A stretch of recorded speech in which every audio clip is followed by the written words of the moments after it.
অবৈধভাবে ভারতে প্রবেশ চেষ্টা মামলায় সাবেক বিচারপতি মানিকের জামিন মঞ্জুর করেছেন সিলেটের আদালত। ১৭ সেপ্টেম্বর সকালে সিলেটের অতিরিক্ত চিফ জুডিশিয়াল ম্যাজিস্ট্রেট আদালতের বিচারক এ আদেশ দেন। এদিন তার পক্ষে সরকার নিযুক্ত আইনজীবী জামিন আবেদন করেন। তবে দেশের বিভিন্ন থানায় তার বিরুদ্ধে মামলা থাকায় জামিন পেলেও এখনই মুক্তি মিলছে না বিচারপতি মানিকের। এর আগে সকালে কড়া নিরাপত্তা বলয়ে তাকে আদালত প্রাঙ্গণে হাজির করা হয়। অবৈধভাবে ভারত ভ্রমণের চেষ্টার অপরাধে তার বিরুদ্ধে কানাইঘাট থানার মামলা নম্বর 10 তারিখ 25/8/2024 বাংলাদেশ পাসপোর্ট আইন 1973 সালে মোতাবেক তার বিরুদ্ধে এই মামলা রুজু হয়।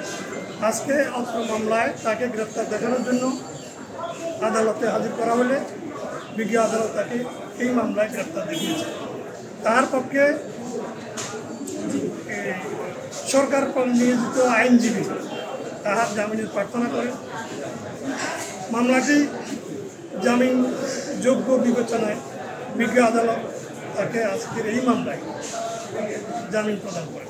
উল্লেখ্য, গত 23 আগস্ট রাতে সিলেটের কানাইঘাট উপজেলার দনা সীমান্ত থেকে সাবেক বিচারপতি মানিককে আটক করে বিজিবি সদস্যরা।